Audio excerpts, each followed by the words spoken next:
My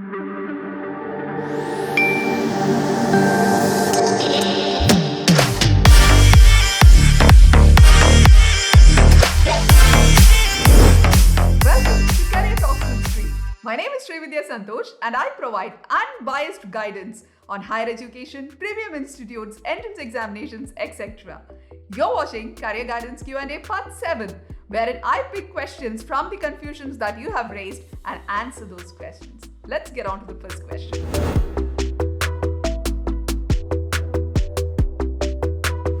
The question is from Ayad.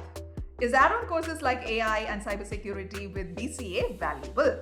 If so, then whether PG is mandatory or not? That's a question from Ayad.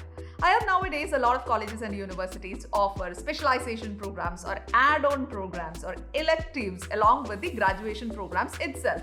That's available in BBA, BCA, etc. Now, if your college is offering add-on courses in AI and cybersecurity, there is nothing wrong in taking it because that will always help you to get more idea in these fields. However, even if you take these certifications, when it comes to the job market, the employers are not going to look whether you have done a certification or not, but they will definitely look into whether you are skillful on that particular subject or not. So, if the electives or add-on courses that are being provided by your college is helping you to become more helpful, let me repeat it once again, not just getting a certificate, but that is making you more skillful, then please go ahead and do that. Even if you do add-on courses while doing your BCA, taking a PG is totally a different case, my dear, because when it comes to career growth, a lot of organizations, they will ask you whether you have done your PG or not.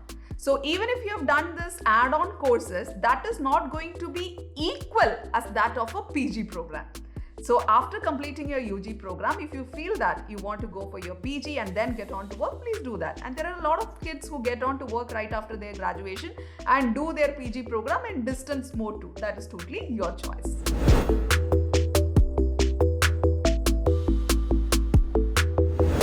Margaret Francis is asking me about the scope and opportunity of microbiology. Also, is it hard to study? That's the question. Margaret, I cannot give one single answer to that question. I mean, the second part of the question, is it hard to study? That depends on you, my dear, because maybe microbiology would be hard for person A, but would be super easy for person B. That would totally depend on them, right? Now, what is microbiology? Microbiology is the study of microorganisms, on how it affects human body and various other things, not just human body, okay? Now, when you do microbiology, there are mainly two career options. One is getting on to research and another is getting on to teaching. Now, I said these are the two main career options, but other than that, there are various other sectors also that you can get in. There are different types of microbiology specializations that you can do after completing your BSc program, like food microbiology, agriculture microbiology, industrial microbiology, environmental microbiology, so many things as such. So if you're planning for a microbiology course right at graduation level, go for BSc microbiology and specialize in something while you do your masters. And also, it's not mandatory that you should take your microbiology right at the graduation level. You can even take a generic science program at the graduation level and specialize in microbiology when it comes to master's level. There are even courses like medical microbiology. Obviously, microbiology is a scopeful field because a lot of research is happening in that area and so many things have come forward after pandemic. That's what I would say. So if you're interested in getting onto it, please go ahead.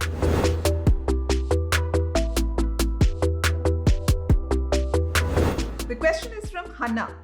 Ma'am, please tell more about radiology in AIIMS. That's the question. All India Institute of Medical Science, they have a program called BSc Honours in Medical Technology, radiography program. That's what they offer. If you're planning to get a seat for this course, you have to mandatorily write an entrance examination which is conducted by AIIMS. Other than that, you should have studied physics, chemistry, biology in your grade 11 and 12 and should get the specified marks that has been set aside by AIIMS. If so, you can get a seat for this program in AIIMS Delhi.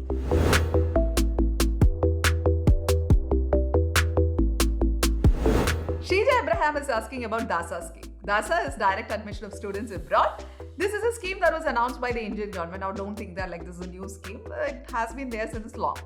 But until the year 2020, through the DASA scheme, they used to take the SAT score and give the admissions. But from the year 2021, the DASA scheme admissions are being conducted through the JEE examination.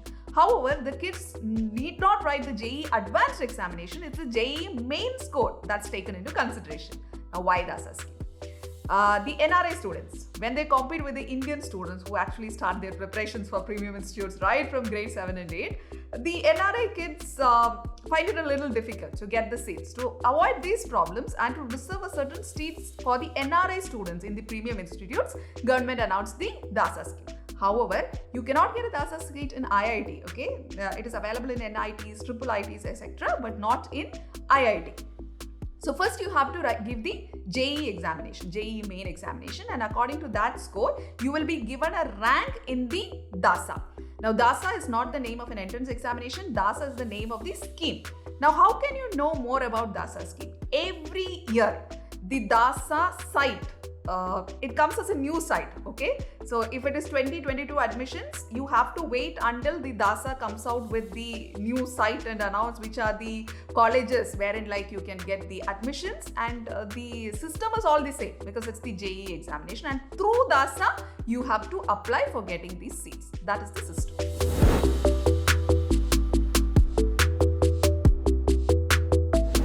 The question is from Amjad Saral. How to find the passion? Some students, when they reach grade 10, 11 and 12, they will tell very clearly that this is my passion. This is a course that I want to get in. This is a career level that I have to reach. They will be very clear on all those things. But some of the students, they will not have any idea. When they see people in various professions, they'll say one day I want to become a doctor, another day I want to become an engineer, another day I want to become a pilot. It goes on like that because they are not able to find out what exactly their skill sets are. So if you're not able to find your passion and skill set on your own, it is always better to do a career aptitude test. That is why we have career aptitude tests which are scientifically proven. So do a career aptitude test which are available online. You need not go to a center for doing all these tests. But if you search for career aptitude tests online, you will also find a lot of fake things. So please don't fall a prey for all those things. Do it from a reputed place or from a reputed career expert so that you can trust and do it. And one more thing. Some people, after doing the career aptitude test, they will try to interpret the test on their own. I would ask you to not do that because always a psychometric expert is needed to interpret a career aptitude test. If you read it just like that and do whatever is written there, it may go wrong because your way of interpretation may be wrong. So always when you take a career aptitude test, also take a service wherein you get a expert interaction with a psychometric expert. Clear?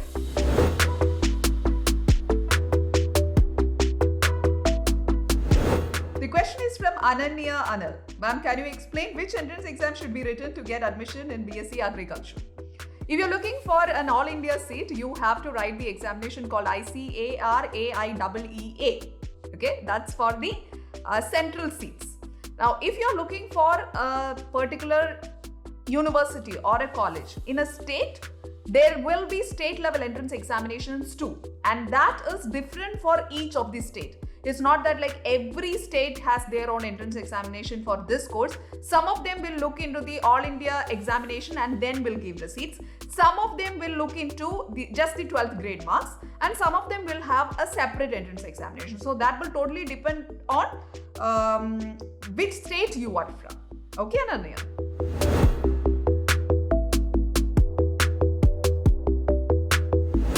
Risa is asking how different is the pattern of JEE and KEAM, and also will the preparation of JEE be enough to crack KEAM too, or should one just focus on one of these examinations? That is the question by Risa. Risa, when it comes to JEE and KEAM, by the way, KEAM is an entrance examination that has been conducted by the state of Kerala. Okay, every state will have their own entrance examination when it comes to engineering.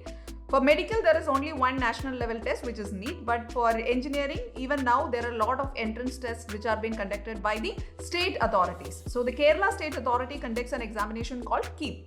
If you look at the pattern of KEAM and JEE, JEE has got both multiple choice questions as well as NVT type of questions. Those are questions which does not have an option.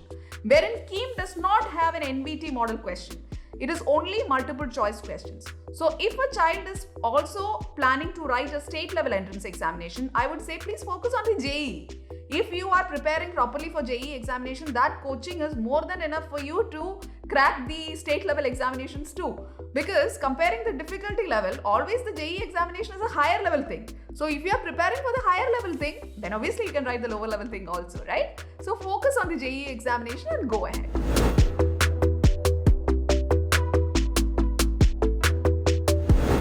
Fatima Sultana is asking when she should start the preparation for entrance examinations after BTech or UG courses. As you all know, same like the entrance examinations that you write after grade 12th for getting an UG admission, there are a lot of entrance examinations that you have to clear after your UG course to get a PG course seat. It may be examinations like GATE that you write after your BTech program, or a CAT and MAT level examinations that you write after any UG programs for getting a seat into management courses. So many exams like that. See, if you are planning to write an entrance exam after 12th, when do you start the preparation? I always say at least by 11th you should start the preparation, right?